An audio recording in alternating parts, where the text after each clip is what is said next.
نبينا محمدا عبد الله ورسوله الصادق الأمين اللهم صل على سيدنا محمد وعلى آله وصحبه ومن تبعهم بإحسان إلى يوم الدين.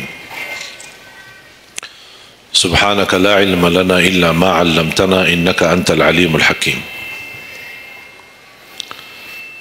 Alhamdulillah, syukurillah, masih diberikan oleh Allah Subhanahu wa Ta'ala kesempatan kita bisa bertemu, silaturahim, sama-sama kita belajar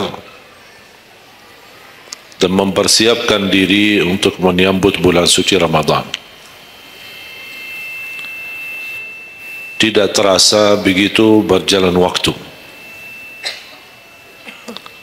Perpisahan dari bulan suci Ramadan, sebentar lagi menyambut bulan suci Ramadan. Kalau 1 tahun sudah berlalu, kira-kira 30 hari Ramadan bagaimana? 1 tahun sudah begitu luar biasa cepat. Dan ini menjadi bagian dari umur kita. Bertambah 1 tahun, berlalu 1 tahun, berarti akan melangkah lebih dekat kepada kematian.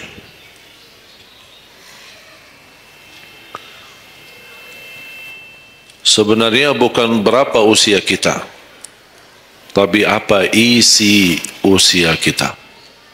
Isinya apa? Dan sebagaimana Rasulullah SAW menjelaskan di hadis yang sahih, di hari kiamat dan tidak akan tergeser kaki seorang sambil ditanya oleh Allah 4 pertanyaan. Berarti kita akan menghadapi 7 pertanyaan. 3 di kuburan, menghadap mungkar nakir, man rabbuka, ma dinuka, man nabiyuka. Yang tersisa 4 nanti di hari kiamat, sebelum dimulai hisab, sebelum tergeser kaki kita ke surga maupun ke neraka, ditanya oleh Allah Subhanahu wa Ta'ala 4 pertanyaan. Yang pertama, lan tazula qadama 'abdin yaumal qiyamah hatta yus'ala an 4. Tidak akan tergeser kaki seorang di hari kiamat sampai ditanya oleh Allah SWT 4 pertanyaan. Yang pertama, an umurihi fima afnah. Umurnya apa yang kamu lakukan.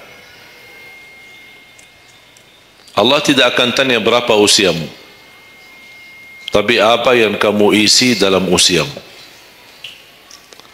60, 70, 100 tahun, kurang, lebih, Allah tidak berdulikan berapa usia kita. Bahkan banyak para sahabat ketika ditanya usiamu berapa, dia menjawab usia saya 10 tahun. Padahal sudah tua, sudah di atas 50, ada yang di atas 40. Tapi kenapa begitu ditanya soal umurnya dia menjawab 10 tahun? Ternyata mereka menghitungkan usia yang sebenarnya adalah usia yang terisi taat. Masa jahiliyah, sebelum datangnya Islam, mereka menganggap itu semua usianya sia-sia.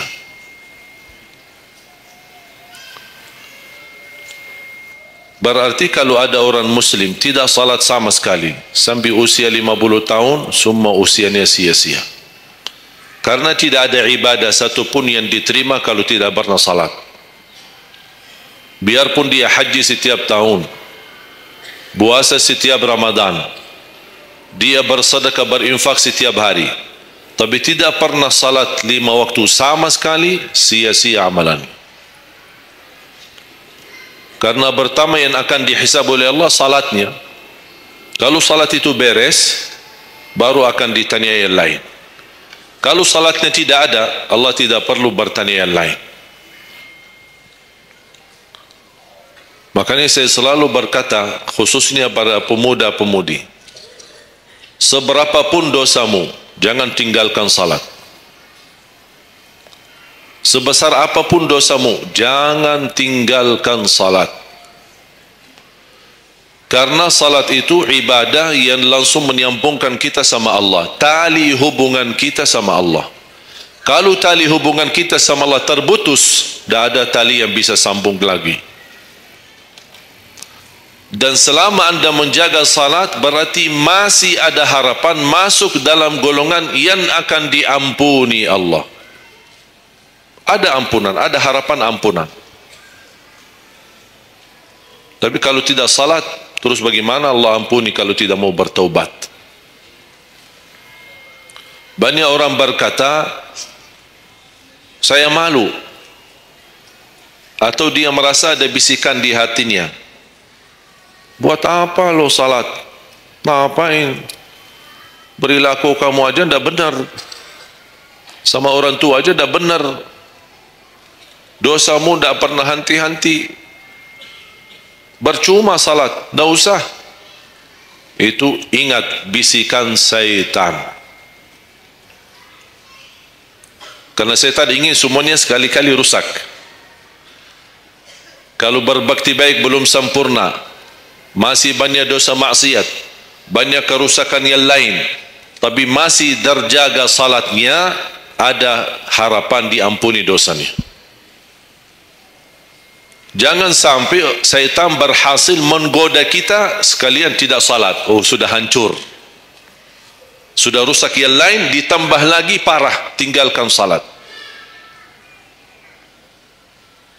Atau ada orang taubat, selama dia tidak salat, lancar, beres, aman, tidak ada apa-apa. Begitu dia taubat, dia merasa sedih, menyesal, dia mulai menjaga salatnya, hilang motornya, kehilangan kerjaannya, diuji sama Allah SWT dalam rumah tangganya.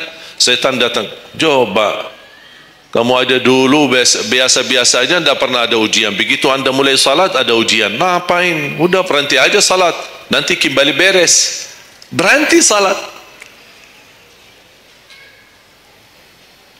Pas begitu dia keluar masih kehilangan motor. Ya Allah, gimana? Saya selama ini tidak pernah salat, tidak pernah hilang motor. Begitu saya mulai salat, malah hilang motor saya. Datangnya setan di situ. Coba kalau kamu tidak salat, tidak bakal hilang motornya. Akhirnya dia merasa nyesal, dia berhenti. Berarti niatnya bukan taubat, niatnya salat. Ya Allah, mohon aku salat tapi Allah jaga motor aku ya. Itu niatnya. Bukan salat karena Allah, tapi salatnya karena terjaga motornya. Itu beda niat. Berarti ketika kita berlaku ibadah, melakukan sesuatu ibadah, tapi ada ujian yang masuk, jangan anda salahkan ibadahnya, tapi salahkan niatmu. Ada apa dalam niatmu? Pasti ada salah niat. Dan itu inti daripada umur kita. Allah berikan 60 tahun. Kemarin saya hitungkan, kalau standar umur umatku kata Rasulullah kan 60 sampai 70. Itu kira-kira kurang lebih. Ada yang lebih tua, lebih panjang usianya, ada yang lebih muda. Tapi standar kata Rasulullah SAW, a'maru ummati baina 60 wa 70. Standar umur umatku antara 60 sampai 70. Ada yang melebihi dari itu, tapi sedikit sekali dibanding yang lebih muda. Saya kemarin hitungkan 60. Apa yang kita lakukan di dalam usia 60 tahun? Dari lahir sampai balik. Sampai tahun berapa? 15? Kita sepakat 15? 15 tahun. Berarti sebelum balik belum taklif. Sebelum balik belum taklif. Haji boleh tapi tidak wajib, karena syarat haji harus balik. Syaratnya harus balik, walaupun diperintahkan, dibiasakan untuk melaksanakan salat. Tapi anggaplah bedun taklif, belum ada taklif, belum ada kewajiban, berarti 15 tahun itu sia-sia. Dia potonglah dari 60, berapa sisa? 45. Tidur sehari berapa jam? Hah? 8? Boleh kita sepakati angka 8? Ya, kita bicara standar. Katanya menurut kesehatan, tidur yang normal dan pas dan cukup adalah 8 jam. Anggaplah 8 jam tidur. Ada yang tidur 12 jam. Ada yang tidur bangun, salat tidur bangun, salat tidur bangun. Kalau hari libur, dia tidur, tak capek tidurnya.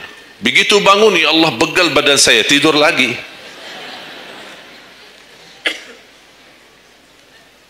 Saya hitungkan 8 jam. 8 jam dalam sehari berapa kalau dibagi? Dalam sehari. Sehari berapa jam? 24 jam. 8 bagiannya berapa jadinya? Sepertiga. Sepertiga sehari tidur. Sepertiga 60 tahun berapa? 20. 20 tahun ngapain? Tidur. 20 tahun cuman kerjaannya tidur. Mulai dari 8 jam. Coba, memang terlihat angkanya tidak terlalu besar. Tapi kalau dihitung dalam usia 60 tahun, 20 tahun tidur. Ditambah 15 belum taklif, jadi 35. Tersisa berapa dari 60? 25. Cari nafkah dan rezeki. Kerjaan, standar kerja, jam kerja berapa jam? 8. Berarti 60 tahun berapa jam? Berapa tahun kita kerja? 20 tahun. 20 tahun cari menjadi kaya.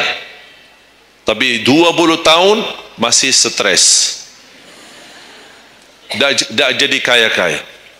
Masih bermasalah. Ditambah habis 20 tahun pensiun, tambah hutang. Belum lagi hutang sana sini. Sekarang semua serba hutang. Dan yang aku heran, kenapa orang Indonesia suka berhutang? Ada masalah sedikit hutang.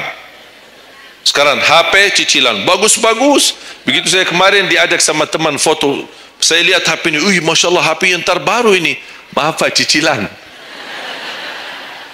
Jadi jangan ditipu, jangan tertipu ketika anda melihat handphone baru sama orang, langsung anda baik sangka barangkali cicilan.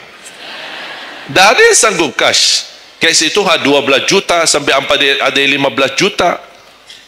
Bawa mobil yang mewah, cicilan. Begitu pindah rumah, cicilan. Jalan-jalan besok juga nikah, cicilan. Semua serba cicilan. Dan terpengaruhi dengan promo sana ini, ada ini non persen, non ini apa, sini beli satu dapat satu, dan semua serba hutang. Tanpa kita sadar, tidak sadar, memang mudah kita awal-awalnya berhutang, tapi begitu sudah jatuh tagihannya pusing. Memang hutang ini bikin aku stres. Ada orang minta sama saya amalan, ada enggak amalannya supaya saya bisa mengatasi masalah hutang ini? Saya bilang mudah amalannya, jangan berhutang lagi. Sudah selesai. Hutang itu di dalam Islam dibolehkan kalau sudah benar-benar keadaannya darurat, sudah tidak ada solusi, tidak ada jalan, tidak ada yang bisa bantu, tidak ada yang bisa menolong, akhirnya terpaksa. Dan hati-hati dari riba. Jangan terpaksa nanti beralasan, ya Allah saya terpaksa menggunakan pinjaman bank tapi riba. Pinjam 100 juta kembalikan 120 juta. Dosa besar. Masih lebih ringan dosa zina sama ibu daripada terima uang riba. Na'udzubillah min zalik.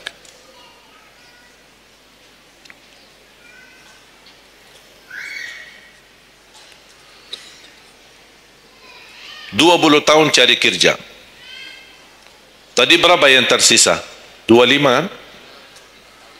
Berarti yang tersisa berapa? Saya belum bicara ibadah Bapak Ibu.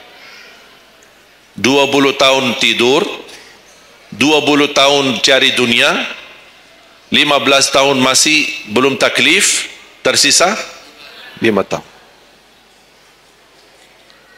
Saya hitung dalam 60 tahun, bagi orang yang rutin menjaga salat 5 waktu, tahu enggak hasil hitungan saya dapat berapa? Anda jaga salat Selama 60 tahun itu menghasilkan ibadah cuma 2 tahun 7 bulan. Total salatmu dalam 60 tahun 2 tahun 7 bulan. Karena salat 5 waktu berapa? Tak sampai 1 jam.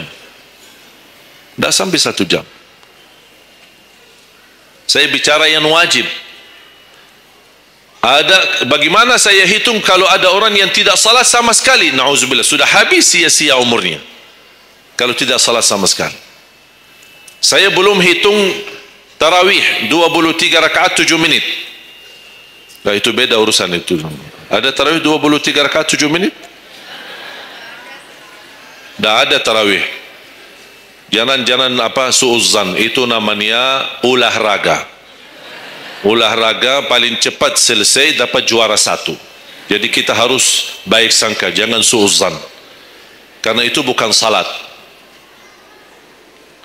Yang aku heran itu setiap tahun itu tradisi ini terulang setiap Ramadan. Menjadi sebuah kebiasaan. Yang seharusnya menjalani kebiasaan agama atau kebiasaan beribadi. Dan kenapa itu hal menjadi betul-betul sesuatu yang kebiasaan, menjadi tradisi? Kenapa? Aku heran ini. Ada yang bisa jawab? Kenapa ketika masuk Ramadan tetap menjalankan 23 rakaat tapi dengan cara cepat? Aku heran belum menemukan jawabannya. Ada apa dengan 23 rakaat harus selesai cepat? Dan ini khusus di bulan Ramadan. Aku sangat kagumi ketika mendengar seorang imam begitu maju imam tarawih rakaat pertama, Allahu Akbar, Masya Allah, kepanjangan takbirnya. Saya sudah alhamdulillah, pasti nikmat, enak. Bismillahirrahmanirrahim, alhamdulillahirabbil alamin, astagfirullahalazim. Saya kaget, barusan sudah enak, ngapain cepat-cepat? Makanya saya ingat di masa ketika saya di salah satu kampung, ada seorang bapa di samping saya. Saya datang ke masjid, sudah mereka mulai tarawih. Yang aku kasihan bapa di sebelah saya, barangkali usia 80-90. Gerakannya tidak sama seperti kita. Kan kita masih muda, masih bisa mengejar imam. Habis bacaannya imam, saya tidak bisa mendengar kecuali ujung ayat. Oh, ini Al-Fatihah. Bismillahirrahmanirrahim. An-Na'im. Apa? Alhaakumut takatsur. Allahu Akbar. Sami'allahu liman hamidah. Allahu Akbar. Allahu Akbar. Allahu Akbar. Saya masih ikut. Yang saya kasihan bapa yang di samping saya ini. Begitu imam ruku', bapa kan pelan-pelan, kan begal badannya, sudah tua, fisiknya tidak kuat, turun pelan-pelan, imam sudah sampai Allahu hamidah. Bapa udah berdiri lagi, dah jadi ruku' bapa. Bas begitu sujud, kita semua turun sujud. Bapa saya lihat pelan-pelan sambil batu-batu. Turun. Begitu dia sudah mau nyampe, imam sudah rakaat kedua. Bapa malah berdiri lagi, dah jadi sujud. Astaghfirullahaladzim, kasihan bapa, dah jadi ruku, dah jadi sujud. Pas di rakaat yang kedua, saya megang tangannya, Pak, kita pulang aja deh. Mendingan salat tarawih di rumah sendiri. Itu bukan salat tarawih. Ramadan cuma berapa kita menemukan Ramadan? Orang yang sudah wafat, kalau kita boleh berbicara dan dengar bisikan, apa yang mereka bisa jawab? Wallahi, semua orang yang sudah mati berkeinginan kembali ke dunia untuk menikmati bulan Ramadan. Mereka ingin menikmati bulan Ramadan, menikmati tarawih, menikmati suasana buka puasa bersama, bagi-bagi sahur dan aktivitas yang lain. Ini kesempatan, kita masih diberi oleh Allah umur, sehat walafiat, maksimalkan. Tidak semestinya 23, mau 11 boleh, mau 23 boleh, mau seberapapun tarawihnya, mau salat tahajud di rumahnya boleh. Ulama sudah menjelaskan jumlah salat malam atau tarawih yang paling sedikit 2 rakaat, yang paling banyak tidak ada batasnya. Jadi kalau kita 2 rakaat, 4 rakaat tutup witir, sah. 8 rakaat tutup witir, sah. 10 rakaat tutup witir, sah, tidak ada masalah. Tidak harus 11 atau 23. Intinya bukan jumlahnya, tetapi cara melaksanakannya. Apalagi kalau bacaan imam bagus, fasih, jelas hurufnya. Saya yakin bagi jamaah yang awam, yang datang setiap Ramadan, setiap malam ikut salat tarawih, dia belum bisa baca Quran, tapi dia mendengar baca imam selama 30 malam, dia pasti bakal belajar Al-Quran karena bacaan imam bagus. Bismillahirrahmanirrahim. Alhamdulillahi Rabbil Alamin, Ar-Rahmanir Rahim, Maliki Yawmiddin, Iyyaka na'budu wa iyyaka nasta'in, Ihdinas siratal mustaqim, Siratal ladzina an'amta 'alaihim ghairil maghdubi 'alaihim waladdallin.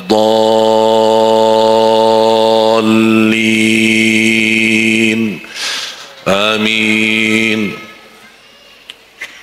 Kalau tidak dapat manfaat mengikuti salat tarawih di belakang imam yang bacaannya fasih selama 30 hari, anda cuma dapat benarkan bacaan Al-Fatihah, wallahi nikmat, syukur. Selama 30 malam anda cuma dapat membenarkan bacaan Fatihahmu, sudah luar biasa. Tidak usah bicara ayat yang lain, hanya Al-Fatihah saja. Kenapa? Tidak sah salat kita tanpa Al-Fatihah. Kata Imam Nawawi, di dalam suratul Fatihah ada 14 tasdid. Ada 14 tasdid, hurufnya yang ditekan. Ada 14. Tertinggal 1, batal salatnya. Dan Imam Nawawi berikut mazhab Syafi'i. Makanya jamaah sekalian, wajib hukumnya belajar Al-Fatihah, bukan sunnah. Wajib hukumnya belajar surat Al-Fatihah. Perbaiki, benarkan bacaanmu, karena tergantung Fatihahnya itu salatnya sah atau tidak, itu tergantung Al-Fatihah. Makanya saya harap mulai dari hari ini anda semua bersungguh-sungguh belajar suratul Fatihah. Jangan anda targetnya mau hafal 30 juz, 30 juz anda hafal tapi tidak benar suratul Fatihah, sia-sia, tidak ada manfaat. Karena anda baca suratul Fatihah, tidak baca ayat yang lain sama sekali, masih tetap sah salatnya. Karena suratul Fatihah tidak bisa diganti. Kalau anda lupa baca selain suratul Fatihah, ada istilah lupa salah satu kewajiban, bisa diganti dengan sujud sahwi. Misal, rakaat pertama baca Al-Fatihah, itu rukun. Lanjut baca ayat pendek, anda tidak sadar, habis waladdallin, amin, Allahu Akbar, lupa baca ayat, itu diganti dengan sujud sahwi. Itu kalau di salat wajib. Tapi kalau di salat sunnah, tidak ada wajib atau rukun selain suratul Fatihah. Jadi anda kalau salat sunnah cuma suratul Fatihah, kemudian takbir, rakaat yang kedua suratul Fatihah, dan kemudian langsung ruku', sah salatnya, tidak apa-apa. Tidak harus baca surah-surah yang lain. Itu di salat sunnah. Tapi kalau di salat wajib, hukumnya baca Al-Fatihah rukun, hukum baca surah yang lain wajib. Kalau terlupa, diganti dengan sujud sahwi. Sujud sahwi 2 kali sebelum salam. Habis tahiyat, sujud 2 kali, kemudian langsung habis itu salam. Dan habis sujud sahwi tidak bagi tahiyat lagi, sudah cukup tahiyat yang anda baca. Makanya kembali lagi jamaah sekalian, umur bukan berapa usianya, tapi apa isinya. Makanya Rasulullah SAW bersabda, ni'mal abdus salih man tala umur wa hasun amalu. Sebaik-baik hamba yang salih, yang panjang usianya, tapi baik amalannya. Baik amalannya. Bulan Syaban ini sekarang tersisa kurang lebih 14 atau 16 hari. Rasulullah SAW punya kebiasaan puasa Syaban full.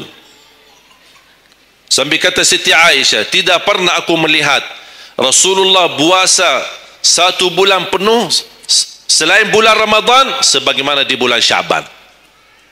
Penuh ni Rasulullah SAW. Bukan nisfu. Setiap datangnya Syaban ditanya nisfunya. Mana nisfu Syaban? Nisfu. Full Syaban. Puasa saja. Di awal boleh, di tengahan boleh, di akhir boleh.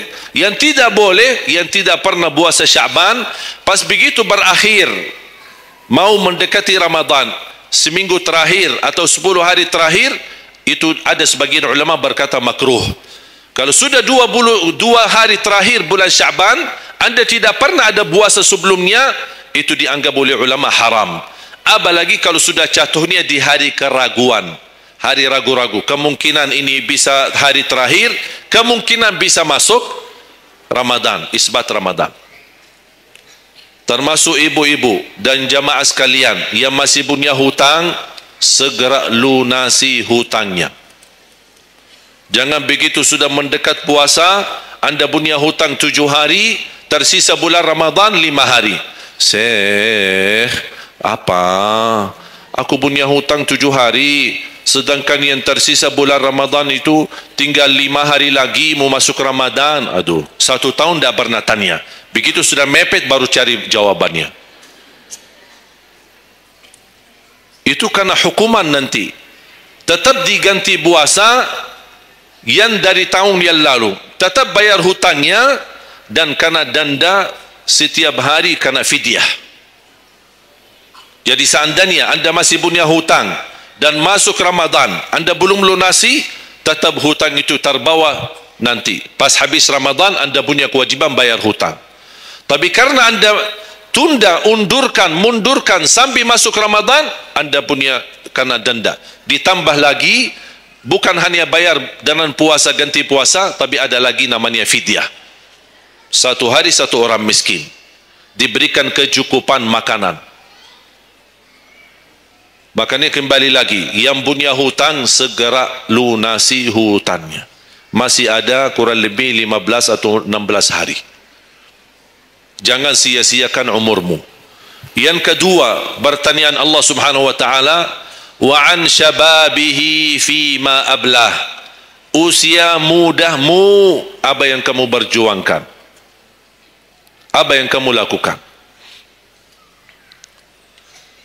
Pertanyaan saya kepada jamaah, usia muda apakah bukan usia dari umur? Bukan sesuatu dari umur? Usia muda bukan sebagian dari umur? Dari total umur? Bukan. Dari total umur. Tapi kenapa Allah bertanya soal umur secara total dan ditanya lagi soal usia mudahmu? Kenapa? Padahal kan sudah cukup Allah tanya tanda umurmu, ditanya lagi tanda usia mudamu. Kenapa 2 kali ditanya? Allah tidak mencukupi dengan pertanyaan umur, total umur kita, tapi Allah menambahkan lagi, itu menjadi beban bagi seorang pemuda. Allah bukan akan tanya total usia umurmu, tapi akan Allah tambah lagi pertanyaannya, apa yang kamu lakukan di usia mudahmu? Usia muda itu sangat, menurut saya sangat sensitif. Anak muda yang taat, istiqomah di sisi Allah lebih baik daripada yang tua yang taat. Sekali lagi, dan yang tua-tua jangan tersinggung ya. Yang muda yang taat, istiqamah di sisi Allah lebih mulia daripada yang tua yang taat. Sama-sama taat, tapi kenapa yang muda lebih mulia? Karena godaannya lebih besar. Kalau yang tua, apa yang mau digoda? Habis sudah. Tak ada fisik, tak ada tenaga, tak ada apa. Kalau yang muda banyak godaannya. Pandangan matanya, telinganya, hawa nafsunya, sahwatnya, fitnah sana sini. Mudah digoda, anak muda. Makanya Allah berikan kemuliaan. Bahkan salah satu hadis yang sahih, di hari kiamat semua di bawah matahari, cuma 7 golongan yang di bawah naungan Allah. Di antaranya wasyabun nasya'a fi ta'atillah, seorang pemuda yang menjaga diri dalam bertaat kepada Allah. Dia dapat keistimewaan di hari kiamat bersama pemimpin yang adil, bersama seorang laki-laki yang tergantung dengan masjid berapapun usianya, ditambah lagi seorang pemuda yang bisa menjaga diri dalam bertaat kepada Allah Subhanahu wa taala. Dan kalau kita baca sejarah ulama, semua berjuang untuk agama semuanya muda, tak ada yang tua. Bilal ibn Rabah seorang pemuda, Abdullah ibn Mas'ud penghafal Al-Quran seorang pemuda, Abdullah ibn Umar seorang pemuda, dan banyak yang lain. Muhammadul Fatih yang membebaskan Konstantinia dan memperjuangkan Islam menjadi panglima, masih di bawah usia 21 tahun.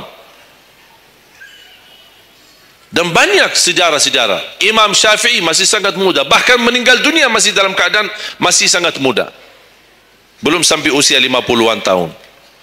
Dan banyak yang lain. Makanya pengaruh dah bahkan taruhan besar bagi umat Islam itu tergantung pemuda.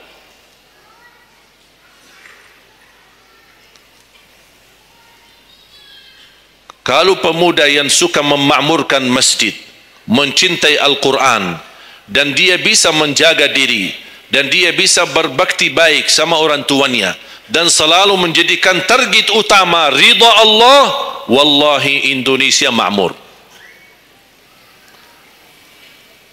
Kalau pemudanya jauh dari masjid, sibuk hanya bacaran, dan dia meninggalkan salatnya, jauh dari hal-hal yang baik, justru dia jatuh dalam narkoba dan berkali macam-macam dosa dan maksiat, hancurlah negeri Indonesia.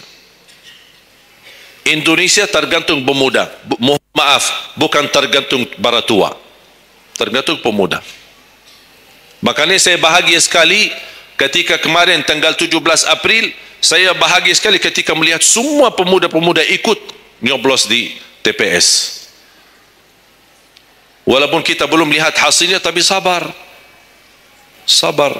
Ini ujian. Jangan ada orang terlalu muda diadu domba.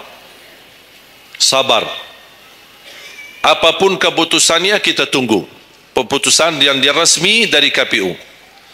Keputusannya benar, tidak benar, serahkan kepada Allah. Hati-hati, jangan terlalu muda diadu fitnah. Sama-sama muslim, jangan kita diadu domba di antara kita sesama. Bahaya sekali kalau terjadi konflik gara-gara pemilu dan kepentingan politik. Silahkan lihat apa yang terjadi di Timur Tengah. Semua kejadian di Timur Tengah, awal langkah kejadian itu gara-gara kepentingan politik. Yang menjadi korban rakyat. Orang politisi hidup di negeri Eropa, nikmat, senang, bahagia, semuanya serba ada.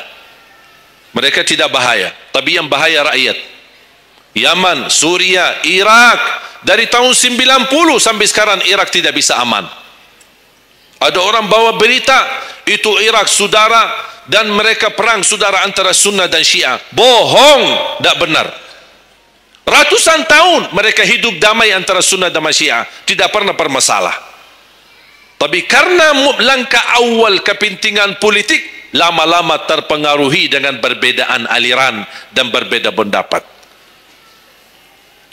Kalau sudah kita menjadi korban dan terpengaruhi demi kepentingan politik, mudah diadu domba, besok-besok akan terjadi perang antara Sunni sama Syiah di Indonesia. Besok lagi akan terjadi antara aliran-aliran yang lain sama golongan-golongan yang lain. Bisa terjadi perpecahan belah. Itu yang diinginkan oleh musuh Islam. Jangan diberikan kesempatan. Terjadi ujian, memang kita menghadapi ujian. Bukan hanya umat Islam di Indonesia. Di Palestina sudah 60, bahkan sudah sampai 70 tahun mereka menghadapi ujian. Tapi kekuatan sabar luar biasa. Tidak pernah putus asa. biarpun mereka tidak bersenjata, tidak punya apa-apa melawan musuhnya Israel, tapi mereka tetap tidak pernah putus asa, tidak pernah pasrah. Mereka tetap berjuang mencintai Masjidul Aqsa. Saya merasakan perjuangan pemuda ketika saya ke sana, ke Masjidul Aqsa. Makanya jemaah sekalian, kita bisa memperjuangkan tapi tambah membuat permusuhan, kita masih bisa bertahan, dan insya Allah ada jalan keluar dari segala kesusahan. Dan Allah tidak mungkin membiarkan kezaliman terjadi. Kalau kita merasa terzalimi, tidak apa-apa, tunggu. Dan kita harus belajar saling menghormati. Yang memilih 01 itu hakmu, tapi anda tidak berhak mencaci maki 02. Yang memilih 02 itu hakmu, tapi anda tidak berhak mencaci maki 01. Sama-sama Muslim, sama-sama orang Indonesia.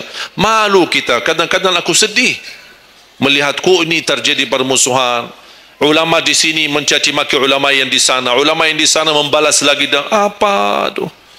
Ya Allah, malu kalau di antara ulama saja terjadi persoalan, permasalahan, gimana orang awam? Makanya selalu saya dalam doaku, ya Allah, satukan dan rapatkan hati para ulama kami, satukan saf ulama kami. Ada perbedaan itu wajar, tapi yang tidak wajar ada permusuhan. Apa yang saya sampaikan sekarang, saya yakin tidak mungkin 100% anda semua terima. Dia harus belajar. Tidak boleh saya maksa anda semua ikut pendapatku. Aku hanya menyampaikan, anda bisa dengar, anda bisa ikuti, anda bisa tolak. Itu hakmu menerima atau menolak. Dan ada orang berhak untuk memaksakan kita.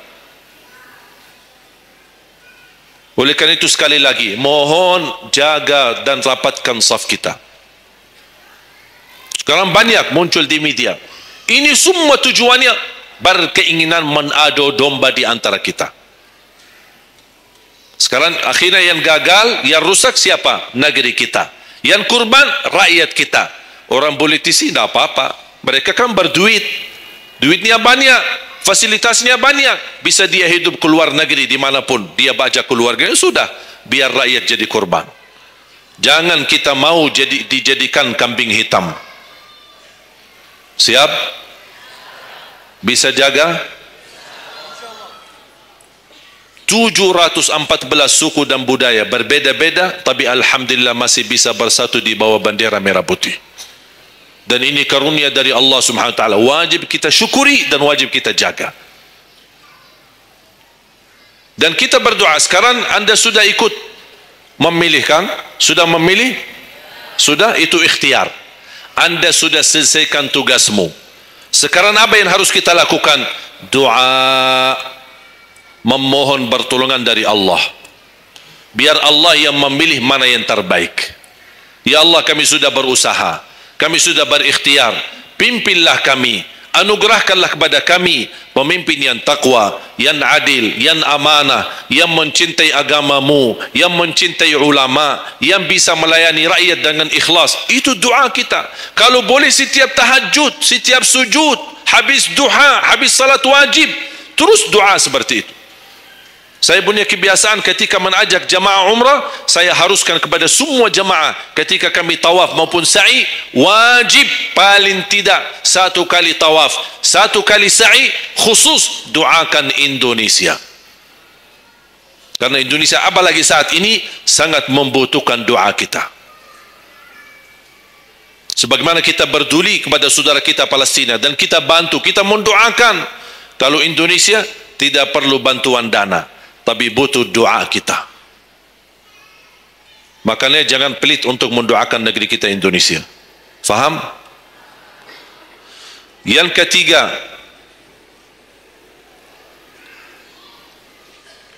wa an ilmihi wa an malihi min aina iktasabah wa fima anfaqah.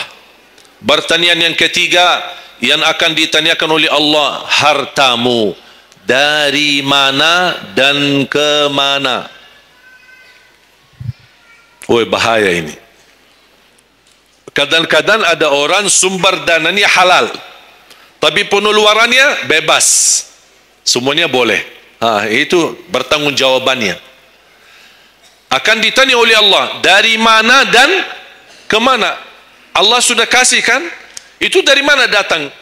Anda harus memberi jawaban yang benar. Dan ke mana Anda infakkan?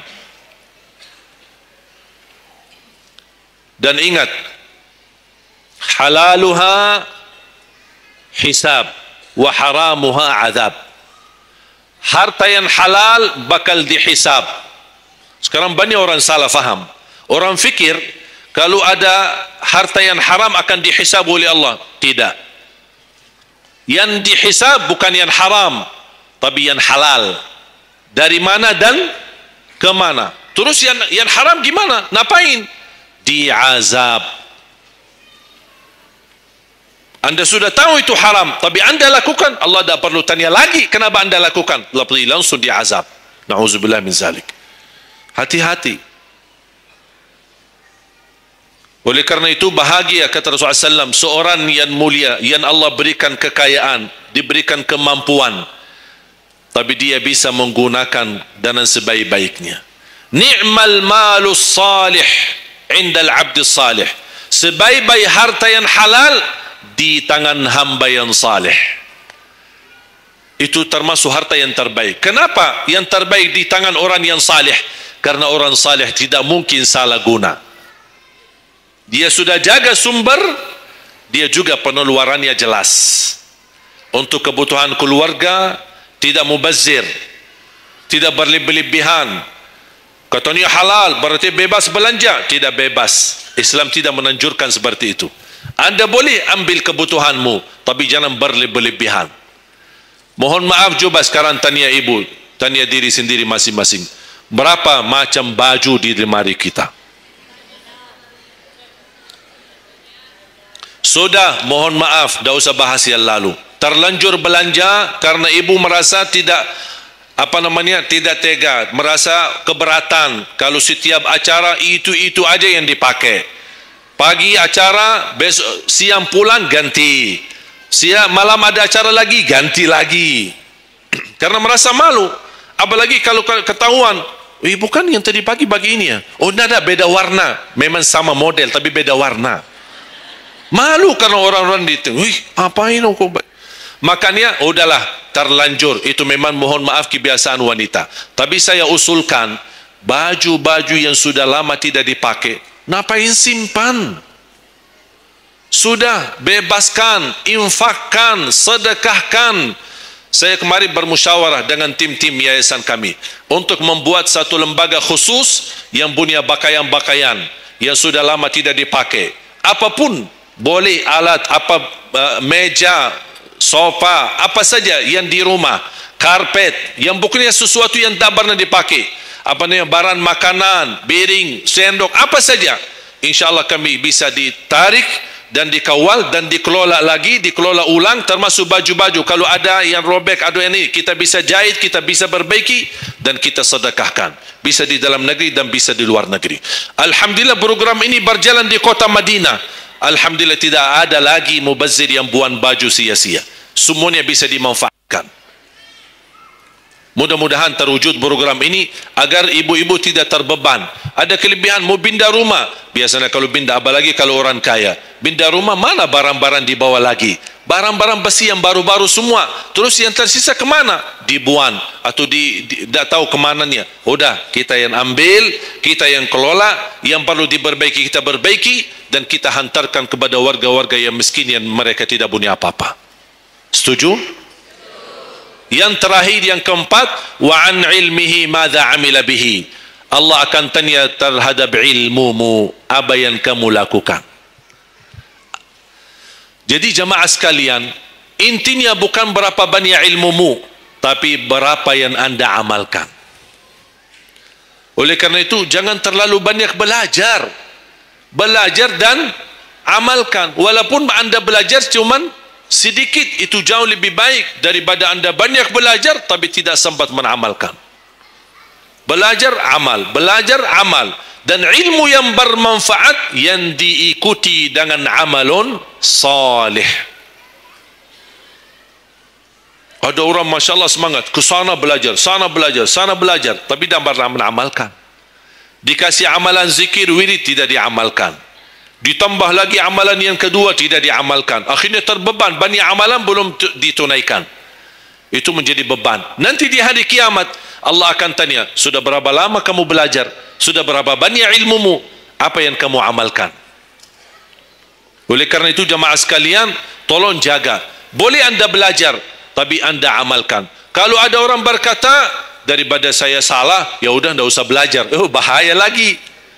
Ada orang berkata, daripada saya perlumpun dan bisa mengamalkan, mendingan saya tidak usah banyak belajar. Udahlah, biar saya tunaikan dulu yang sudah saya belajari. Tidak. Tetap anda belajar dan mengamalkan sesuai kemampuannya. La yukallifullahu nafsan illa usaha. Walaupun anda belum tunaikan seluruh amalannya, tidak apa-apa, tapi anda sudah ada niat, anda sudah ikhtiar, anda sudah tunjukkan yang terbaik, tapi kemampuannya memang sampai segini, kemampuannya memang terbatas, tidak apa-apa. Allah melihat anda sudah bersungguh-sungguh untuk mengamalkan apa yang anda belajari. Oleh karena itu, saya kasih satu amalan, insya-Allah mudah-mudahan bermanfaat. Sedekah subuh. Sedekah subuh, kenapa saya berkata sedekah subuh? Bukan berarti tidak boleh sedekah di waktu yang lain. Semua sedekah boleh di setiap waktu dan setiap saat, hari Jumat maupun selain hari Jumat. Tapi sedekah subuh itu termasuk sedekah yang terbaik. Kenapa? Bukan kata saya, tapi kata Rasulullah sallallahu alaihi wasallam. Setiap waktu subuh Allah turunkan malaikat, tugasnya mendoakan orang yang bersedekah subuh hari.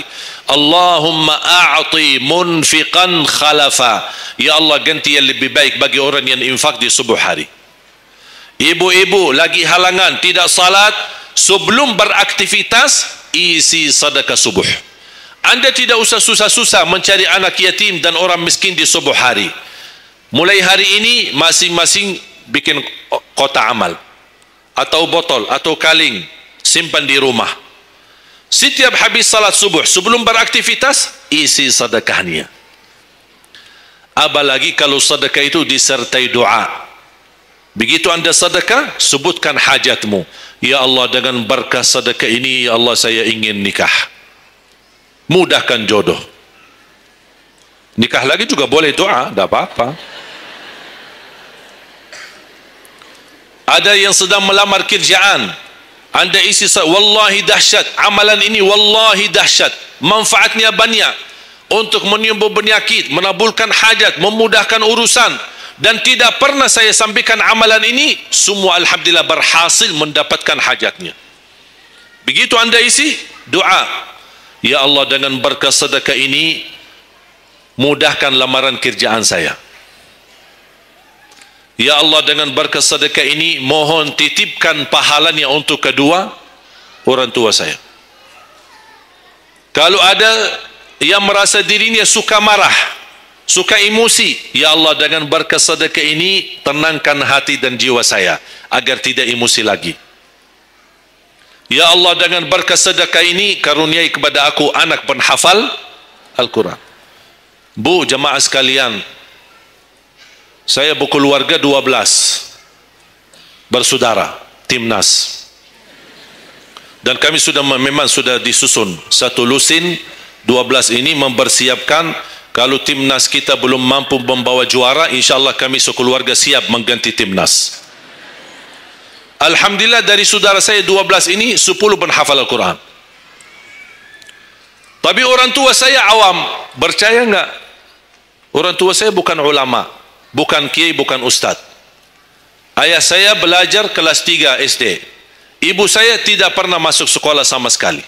Sampai usia 40 tahun masih buta huruf, tidak bisa baca Quran. Tapi Allah berikan karunia keturunan penghafal Al-Quran. Berkat apa? Salat mereka dan sedekah mereka termasuk doa. Itu perjuangan mereka. Alhamdulillah sekarang ayah saya, ibu saya penghafal Al-Quran, yang jadi gurunya anaknya sendiri. Sekarang di Indonesia saya bawa 5 adik saya dan ditugaskan menjadi imam tarawih. Saya bawa mereka pindah dari Arab kemari. Ada 5. Yang perempuan sudah dinikahkan sama orang Indonesia, orang Jakarta. Dan saya dorong adik saya yang perempuan untuk menghafalkan suaminya biar jadi penghafal Quran. Yang 4 laki-laki, ada yang 2 bawa istrinya masing-masing dari Arab, yang 2 lagi saya nikahkan di Indonesia sama orang Indonesia. Ada 1 sama orang Sunda, 1 sama orang Lombok. Jangan khawatir Bu, masih ada lagi. Bahkan saya dorong adik-adik saya semua wajib nikah 4. Masing-masing 4 istri. Kenapa? Supaya banyak keturunan.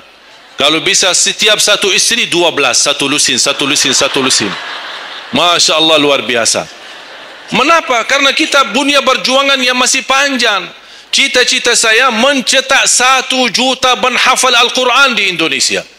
Ketika saya datangkan adik saya tugaskan sama mereka dan tegas. Kalau kalian datang hanya mau berhiburan, pulang. Kalian di sini untuk bersama-sama memperjuangkan untuk mencetak 1 juta penghafal Al-Quran. Dan alhamdulillah program ini sudah jalan. Dan kita terus memperjuangkan. Dan saya harap semua jamaah insya-Allah berkenan terlibat dalam program ini. Cita-cita saya semua masjid se-Indonesia insya-Allah diimami imam penghafal Al-Quran 30 juz. Bahkan lebih hebat lagi cita-cita saya, insya-Allah saya yakin akan terjadi. InsyaAllah di demikian hari, di waktu yang Allah insyaAllah tentukan, insyaAllah presiden kita penghafal Al-Quran. Coba, ya Allah, rasanya enak. Langsung diumumkan di Masjid Istiqlal, khatib dan imam salat Idul Fitri, penghafal Al-Quran 30 juz, Presiden Republik Indonesia.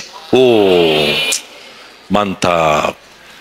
Imam salat Idul Adha, Presiden kita. Salat Jumat, khatib dan imam, Presiden kita. Tidak perlu ganti imam. Udah tidak perlu ganti imam, subhanallah, luar biasa. Coba, saya kagumi ketika membaca dan melihat YouTube-nya Presiden Erdogan, Turki.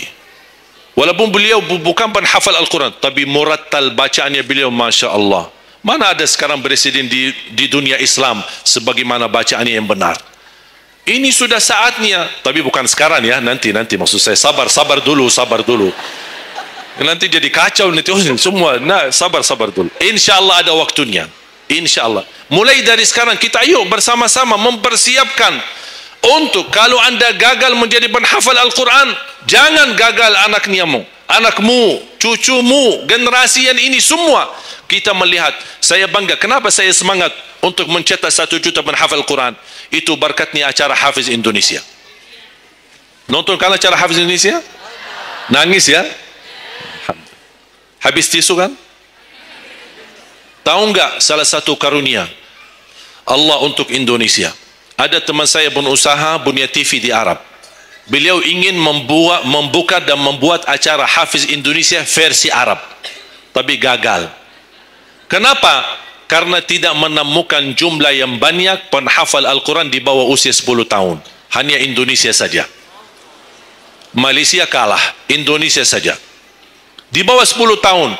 Dan sayang sekali memang anda yang nonton acara Hafiz Indonesia, anda nonton acara yang sudah jadi. Tapi anda belum tahu apa yang kami berjuangkan di belakang layar. Sebelum acara Hafiz Indonesia 4 bulan bekerja keras. Sampai tim turun ke lapangan, ke desa-desa, kampung-kampung, ke pulau-pulau untuk menumpulkan dan mendatangkan, menghadirkan para penghafal Al-Quran. Ketika dibawa di Jakarta 2 bulan berturut-turut kami didik mereka. Yang awalnya pemalu, awalnya ada yang mohon maaf kencing di celananya sendiri, saking tidak berani, takut. Alhamdulillah sekarang menjadi mereka pemberani. Bahkan mereka berlomba-lomba azan subuh. Mereka berlomba-lomba membangunkan sesama saudaranya. Sama-sama tertib makan. Kita menghadirkan dokter kesehatan, kita menghadirkan dokter psikologi jiwa untuk menjaga perasaan mereka selama 2 bulan. Didampingi kadang-kadang ibu mereka, didampingi kadang-kadang ayah-ayah mereka. Dan semua rata-rata sepakat orang tua mereka tidak pernah kami merasakan bangga memiliki anak sebagaimana kami melihat perjuangan di Hafiz Indonesia. Dan alhamdulillah begitu selesai acara Hafiz Indonesia, kami tidak tinggalkan mereka. Kami terus kawal, kami terus pimpin. Dan alhamdulillah mereka di kampung masing-masing sudah membangun rumah tahfiz. Ada yang membangun pesantren untuk mencetak dan melahirkan jumlah yang banyak penghafal Al-Quran. Dan ini perjuangan luar biasa. Tidak mudah. Berapa biaya yang dikeluarkan. Dan mohon maaf, belum ada sponsor yang bisa mensponsori kita dan membayar full untuk kita. Kita terus bekerja keras dan alhamdulillah masih Allah hantarkan kepada kita orang yang dermawan, orang yang baik, yang berduli dengan dan mencintai Al-Quran. Allah anugerahkan. Wallahi menurut saya, saat ini, zaman ini, sedekah yang terbaik dan yang termulia, semua apapun yang terkait dengan Al-Quran, itulah yang termulia. Makanya boleh anda ketika anda bersedekah, jangan lupa disertai doa. Di antaranya anugerahkan ya Allah Indonesia menjadi negara Al-Quran. Tapi tolong fokus. Kalau anda isi sedekahnya, tolong disesuaikan. Jangan isi sedekahnya koin, teng, tapi doanya sampai terbit matahari. Tidak ada malunya. Kata Allah, koin-koin aja sedekahnya, doanya dah habis-habis. Hajatnya panjang, lebar. Malu kita. Bukan Allah tidak bisa, Allah maha bisa menabulkan hajat, tapi kita malu sama Allah. Kok cuma bikin teng, ya Allah, ya Allah, ya Allah, panjang. Fokus. Kalau usulan saya, satu sedekah, satu hajat. Satu sedekah, satu hajat. Dan insyaAllah akan anda melihat manfaatnya. Mudah-mudahan semua yang hadir, insyaAllah menjadi keluarga besar 1 juta penghafal Al-Quran. 1 juta mencetak penghafal Al-Quran. 1 juta keluarga Al-Quran yang insyaAllah akan membangun generasi baru yang membawa Indonesia menjadi baldatun tayyibatun wa rabbun ghafur, dan di masa yang akan datang insyaAllah Indonesia menjadi lebih baik. Amin ya rabbal alamin. Barakallahu fikum. Terima kasih, semoga bermanfaat. Kurang lebihnya mohon maaf. Mungkin ada panitia ingin menyampaikan selanjutnya. Wallahu a'lam. Subhanakallahumma bihamdika asyhadu an la ilaha illa anta astaghfiruka wa atubu ilaik. Wassalamu alaikum warahmatullahi wabarakatuh.